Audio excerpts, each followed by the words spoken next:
اب میرے بھائیوں جو اگلی آیات آ رہی ہیں یہ مسجد ضرار سے متعلق ہے. اردو میں بھی آپ یہ لفظ استعمال کرتے ہیں ضرر، چونکہ اردو میں ہم ضاد کو زواد پڑھتے ہیں، عربی میں ضرر نقصان پہنچانے والی. تو اس مسجد کا نام ہی پڑ گیا مسجد ضرار، جو منافقین نے ایک الگ سے مسجد بنا لی تھی چھوٹی سی. مقصد اس کا تھا وہاں پہ بیٹھ کے اسلام کے خلاف میٹنگز کرنا، خفیہ میٹنگز، اور مسجد کے نام کے اوپر.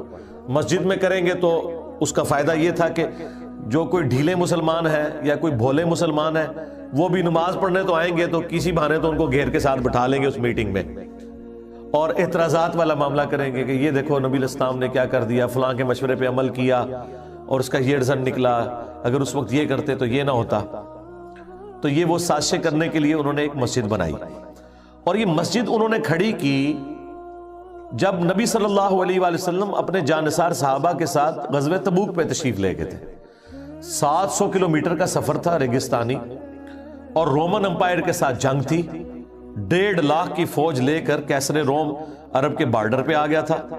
نبی علیہ السلام کے ساتھ صرف 30,000 جانثار صحابہ تھے، اور ان کے پاس بھی پورا سامان نہیں تھا لڑنے کا. اور مخالف جو آرمی ہے وہ اس وقت کی سب سے بڑی سپر پاور.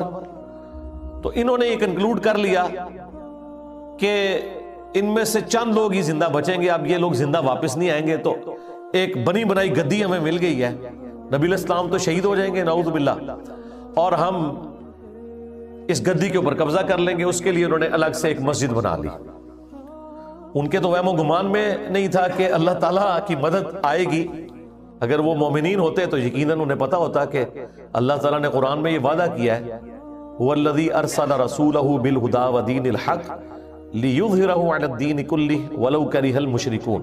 وہی اللہ ہے جس نے الہدا یعنی قرآن کے ساتھ اور اس دین حق یعنی اسلام کے ساتھ مبعوث کیا اپنے رسول کو تاکہ تمام ادیان پر اس دین کو غالب کر دے صلی اللہ علیہ وآلہ وسلم. بہرحال جب وہ کیسر روم نبی علیہ السلام سے روب کھا کے بھاگ گیا اور جنگ کے لیے بھی آمادہ نہیں ہوا، 40 دن تک نبی علیہ السلام عرب کے بارڈر پہ رہے. وہاں جتنے قبائل تھے ان کے ساتھ باقاعدہ معاہدے کیے. ایک دھاک بیٹھ گئی پوری دنیا کے اندر کہ سب سے بڑی سپر پاور جو خود للکار رہی تھی جب نبی علیہ السلام تشریف لائے تو وہ بھاگ گئے. تو اس کی وجہ سے جتنے عرب قبائل تھے جو عرب کے بارڈر کے اوپر تھے ان میں کچھ کرسچنز بھی تھے، کچھ بت پرست بھی تھے. اگر انہیں اسلام قبول کیا یا نہیں کیا ایٹ لیسٹ وہ لوگ نیوٹرل ہو گئے، یا نبی علیہ السلام کے ساتھ انہوں نے معاہدہ کر دیا کہ کل کو اگر جنگ ہوئی تو ہم کیسر روم کا ساتھ نہیں دیں گے اگر آپ کا ساتھ نہ دیا، یا آپ کا دیں گے اس کا نہیں دیں گے. تو یہ بہت بڑی کامیابی تھی.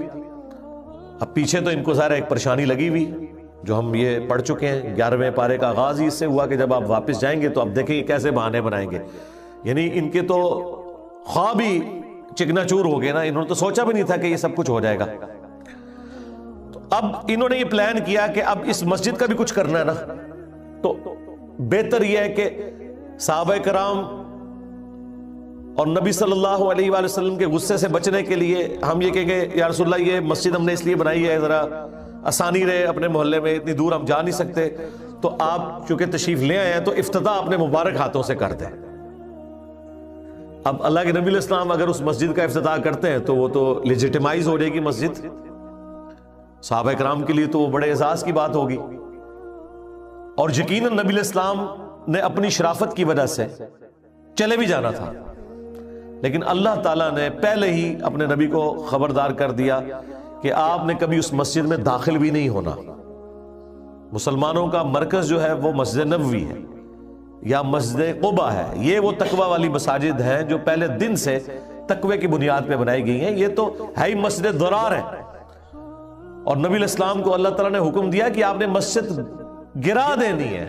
وہ پھر مسجد گرائی گئی، اس مسجد کو آگ لگائی گئی صرف اس وجہ سے کہ وہ مسجد فتنے اور فساد کے لیے بنائی گئی تھی. اور معذرت کے ساتھ آج کل بھی اکثر مساجد فتنہ اور فساد اور فرقہ واریت کو پھیلانے کے لیے بنائی جاتی ہیں. آپ دیکھیں جتنی دہشت گرد تنظیمیں ہیں ان کے اڈے جو ہیں نا وہ یہ مسجدیں بنی ہوئی ہیں. وہیں ان کو ٹریننگ دی جاتی ہے، اور ٹریننگ یہ نہیں دی جاتی کہ جا کے انہوں نے کافروں سے لڑنا ہے، ٹریننگ اس چیز کی دی جاتی ہے کہ مسلمانوں کو کیسے مارنا ہے۔ اور جو مسجد کا پیش امام ہوتا ہے، خطیب ہوتا ہے، وہ سب سے بڑا دہشت گرد ہوتا ہے۔ تو یہ ساری مسجدیں ضرار ہیں۔ ایسی مساجد کو اگر ختم بھی کیا جائے تو کوئی اللہ تعالیٰ کی طرف سے کوئی قدغن نہیں ہے اس کے اوپر، نبی الاسلام کی سنت ہے۔ یہ ساری مسجد ضرار ہیں، الا یہ کہ ان کی مینجمنٹ چینج ہو جائے۔ تو اب اس مسجد کا ذکر آ رہا ہے، والذین اتخذوا مسجدا ضرارا، اور وہ لوگ جنہوں نے مسجد بنائی نقصان پہنچانے کے لیے، وکفرا، اور کفر کرنے کے لیے، وتفریقا بین المؤمنین، اور مسلمانوں میں پھوٹ ڈالنے کے لیے۔ ظاہر ہے دو پارٹیاں بن جائیں گی۔ یہاں پہ بھی آپ دیکھیں کہ ایک فرقے کی دو مساجد بن جاتی ہیں، ایک تو یہ نا کہ دو مختلف فرقوں کی بنے، ایک فرقے میں بھی بعض اوقات دو مساجد بن جاتی ہیں، دو مولویوں کا اختلاف ہوا، وہ اپنی علیحدہ مسجد بنا لیتا ہے اور وہ پھر آپس میں لڑنا شروع کر دیتے ہیں۔ اس طرح کے کئی کیسز ہمارے جہلم شہر میں موجود ہیں، ایک ہی فرقے کی دو مسجد، تھوڑے تھوڑے فاصلے پہ۔ ایک تو یہ کہ خاندانی اور لسانی بنیاد کے اوپر مسجد بنانا، ایک یہ ہے کہ صرف خطیب کو نکال دیا، اس کی روٹس زیادہ تھی، اس نے امیر لوگوں کو گھیرا اور ایک پیلل میں اور مسجد کھڑی کر دی، اور پھر جب کبھی کوئی ایکٹیویٹی پرفارم ہوتی ہے نا، وہ پھر تماشا کرتے ہیں۔ یعنی قربانی کی کھالیں جمع کرنے کا وقت آئے گا، اس وقت ان کی وہ کمپٹیشن اس مسجد کے ساتھ ہوتا ہے جس میں پہلے خود خطیب رہا ہوتے ہیں، اور اس فرقے کی بھی ہوتی ہے۔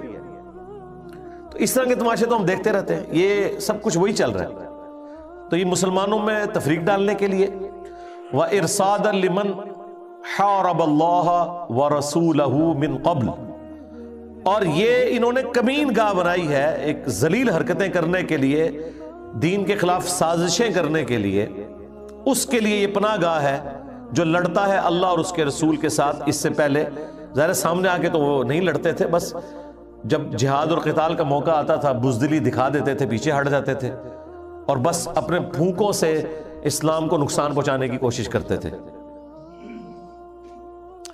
وَلَا يَحْلِفُنَّ إِنْ أَرَدْنَا إِلَّا الْحُسْنَى، اور یہ ضرور قسمیں کھا کر کہیں گے کہ ہم تو یہاں پہ بس دین کے کام کے لیے بیٹھے ہوئے ہیں، اور بیٹھے ہوئے ہیں اسلام کے خلاف سازشیں کرنے کے لیے، تماشا لگانے کے لیے، فتنہ کھڑا کرنے کے لیے۔ اور اگر کوئی پوچھ لے گا تو قسم اٹھا کے، اچھا یہ جھوٹے بندے کی نشانی ہوتی ہے کہ وہ اپنی بات میں وزن پیدا کرنے کے لیے نا قسم بھی اس میں داخل کرتا ہے۔ اس لیے صحیح بخاری میں حدیث ہے کہ اگر کوئی سچی قسم بھی کھاتا ہے نا، مال تو اس کا بک جائے گا لیکن برکت ختم ہو جائے گی۔ سچی قسم بھی بغیر ضرورت کے کھانے کی ضرورت نہیں ہے، الا یہ کہ آپ جوڈیشری میں پیش ہوئے ہیں اور وہاں پہ آپ سے کوئی قسم یا حلف ڈیمانڈ کرتا ہے کہ اس کے بغیر میں تمہاری بات کا یقین نہیں کروں گا، اس وقت تو آن ڈیمانڈ آپ قسم کھا سکتے ہیں۔ ادروائز اپنی عادت میں یہ قسم کھانا یہ سخت ناپسندیدہ ہے۔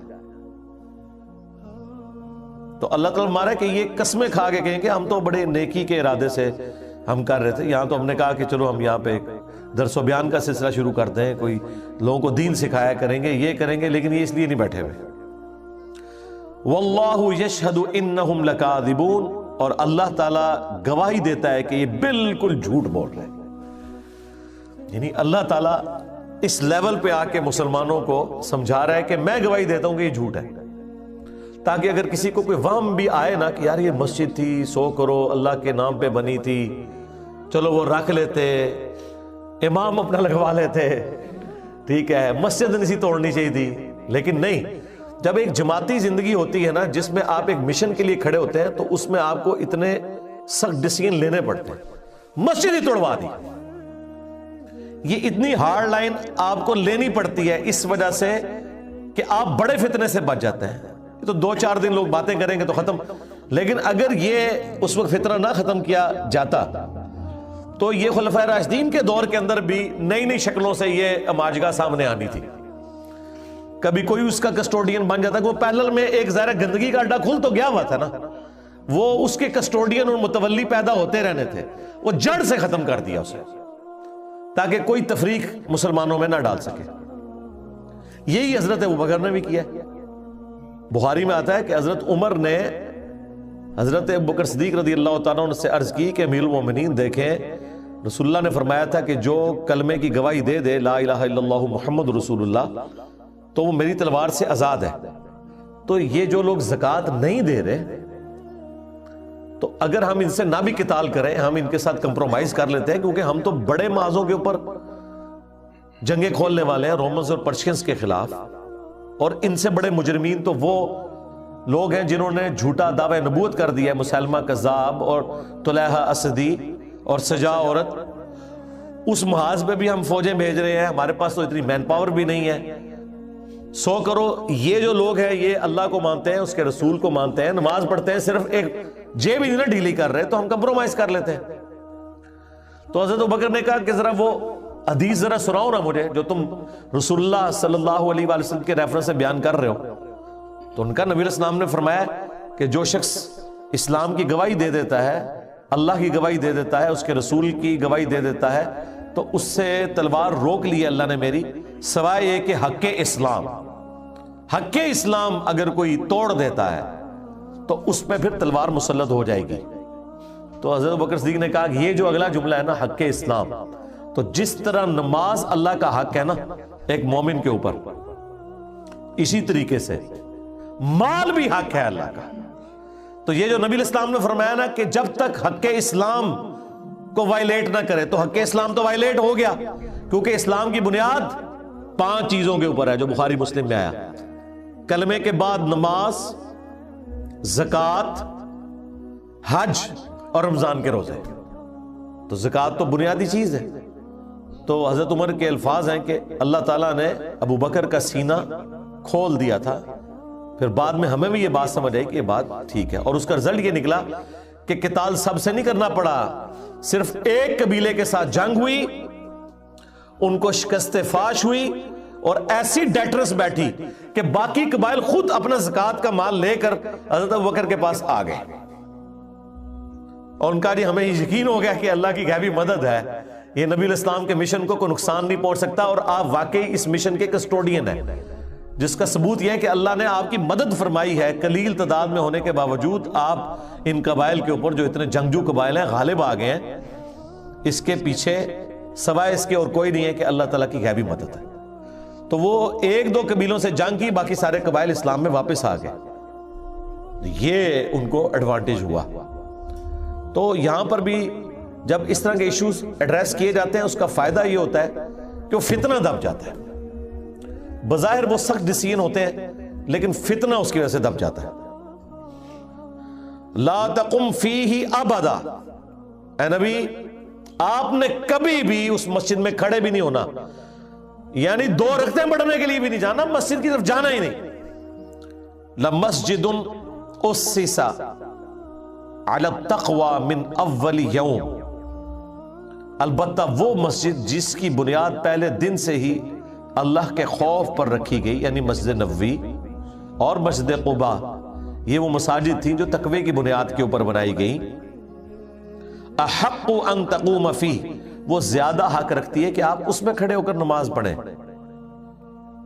فیہ رجال یحبون ان یتطہروا، اس میں ایسے مرد ہیں نماز پڑھنے والے جو پاکیزگی حاصل کرنا چاہتے ہیں، جو صاف ستھری زندگی گزارنا چاہتے ہیں، جو کامل الایمان مومنین ہیں، وہ مسجد نبوی کے اندر موجود ہیں۔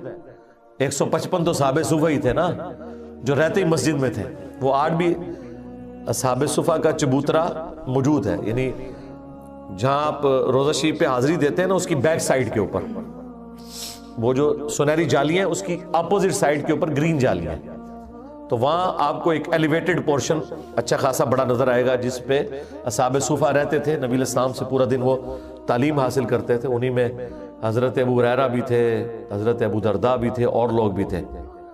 تو وہ ہیں جو پاک رہنا چاہتے ہیں۔ واللہ یحب المطہرین، اور اللہ تعالیٰ بھی محبت کرتا ہے ان لوگوں سے جو پاک رہنا چاہتے ہیں، یعنی اس کا مطلب ہے کہ یہ پلید لوگ ہیں، منافقین پاک ہیں صحابہ، کیونکہ وہ کمیٹڈ مسلمان ہیں، یہ دنیاوی منفعت کی وجہ سے اٹیچ ہے۔ منافق کون ہوتا ہے؟ وہ جو سچائی کو قبول کر کے معاشرے کو فیس نہیں کر سکتا، کیونکہ اس نے دونوں طرف کی پارٹیوں کو خوش رکھنا ہوتا ہے، لہٰذا اس کے 2 رخ ہوتے ہیں، نفق عربی میں کہتے ہیں سرنگ کو. سرنگ کے بھی دو راستے ہوتے ہیں نا. منافق وہ ہوتا ہے یعنی ادھر جب وہ اہل ایمان سے ملتا ہے تو ان کے والی باتیں شروع کر دیتا ہے, اور ادھر جب کافروں کے پاس آتا ہے ان کے والی باتیں شروع کر دیتا ہے. یہ کیوں کرتا ہے؟ بزدلی کی وجہ سے, تاکہ اگر ان کا پلڑا بھاری ہوا تو کل کو ہم ان کے ساتھ شامل ہو جائیں گے, اور اگر خدا نہ خواستہ اہل ایمان کو شکست ہو گئی تو کافروں کے ساتھ بھی دوستی ہم نے گانٹھی ہوئی ہے, کل کو کوئی برا وقت آیا تو ادھر چلے جائیں گے. تو بزدل کی اسلام میں کوئی جگہ نہیں ہے, یہ تو دلیری کا کام ہے. افمن اسس بنیانہ علی تقوی من اللہ, تو کیا وہ شخص جس نے بنیاد رکھی اپنی عمارت کی تقوی کے اوپر, من اللہ, اللہ تعالی کی طرف سے, ورضوان خیر, اور اللہ کی رضا چاہنے کے لیے, امن اسس بنیانہ علی شفا جرف ہار, تو کیا وہ اس کی مانند ہو سکتا ہے جس نے اپنی عمارت کی بنیاد رکھی ایک وادی کے کھوکھلے دہانے کے اوپر, یعنی وہ ایسی زمین کے اوپر ہے کہ جو ایک وادی میں ہے اور وہاں پہ بھی کسی بھی وقت وہ زمین کھسک سکتی ہے, اس کے کنارے کے اوپر اس نے عمارت بنائی جو کہ گرنے والی ہے.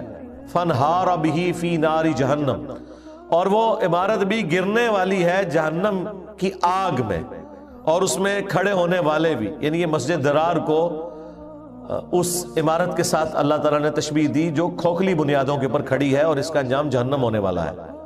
تو یعنی صحابہ کرام مسجد نبوی میں کھڑے ہوتے ہیں اور منافقین مسجد درار کے اندر, یہ دونوں کیسے برابر ہو سکتے ہیں؟ یہ تقوی کی بنیاد کے اوپر ہے اور یہ عمارت ایک کھوکھلی جگہ پہ ہے جو دنیا میں بھی گر جانی ہے, اور الٹیمیٹلی اس کا انجام جہنم کی آگ ہونے والی ہے. واللہ لا یہدی القوم الظالمین, اور اللہ تعالی ظالموں کو کبھی بھی ہدایت نہیں دیتا جب تک کہ وہ خود ہدایت کے طلبگار نہیں ہوں گے. جو اسلام کے خلاف سازشوں پہ اترے ہوئے ہیں ان کو کیسے ہدایت ملے گی؟ نیور. لا یزال بنیانہم الذی بنوا ریبۃ فی قلوبہم, ہمیشہ ان کی یہ عمارت جو انہوں نے جھوٹی عمارت کھڑی کی تھی مسجد درار, یہ کھٹکتی رہے گی ان کے دلوں میں. الا ان تقطع قلوبہم, یہاں تک کہ ان کے دل پارا پارا ہو جائیں گے. اس تکلیف سے تو یہ گزریں گے جب مسجد گرا دی جائے گی, آخرت کا عذاب بھی باقی ہے. واللہ علیم حکیم, اور اللہ تعالیٰ سب کچھ جاننے والا ہے. دنیا میں بھی اللہ تبارک و تعالیٰ ان کے دلوں کو ٹکڑے ٹکڑے کرے گا اسلام کو فتح دے کے, اور وہ ہوئی نا. آپ کو پتا ہے یہ یہودی تھے نا جو منافقین تھے, اوپر سے اسلام قبول کر لیا, اور الٹیمیٹلی آپ کو پتا ہے یہود کے قبائل بھی پھر مدینہ بدر کر دیے گئے حضرت عمر کے دور کے اندر. اس وقت ان کی عمارت اگر کامیاب ہو جاتی تو کچھ نہ کچھ انہوں نے دراڑ اسلام کی جماعتی زندگی میں ڈال دینی تھی. یہ آیت ہے سورہ التوبہ کی آیت نمبر 110. جب 9/11 کا واقعہ ہوا تھا, اسی آیت کو لوگ ریلیٹ کرتے تھے اس واقعے کے ساتھ, کیونکہ وہ جو ورلڈ ٹریڈ سینٹر تھا نا, اس کی بھی 110 بلڈنگز تھی, منازل. یہ آیت نمبر 110 سورہ التوبہ کا نمبر جو ہے قرآن میں 9 ہے, اور یہ پارہ نمبر 11 میں آیت آئی ہے. تو 9/11 وہ اس سے بناتے تھے. یہ اس وقت لوگوں کے دماغ میں آیا کہ جی دیکھیں اس عمارت کے گرنے کی پیش گوئی تو پہلے سے موجود تھی, حالانکہ اس کے ساتھ کوئی تعلق نہیں ہے اس کا, ایک بائی چانس ایک اس طرح کا سلسلہ بن گیا. تو اس طرح کے جو لوگ ریلیشن شپ بناتے ہیں نا, تو وہ ایک انجوائے کرنے کے لیے تو ٹھیک ہے, آپ اس کو بنا لیں, لیکن اس کو کوئی قرآن کے ساتھ اس طریقے سے زبردستی اس طرح کی تشریحات کرنے کی کوشش نہ کریں.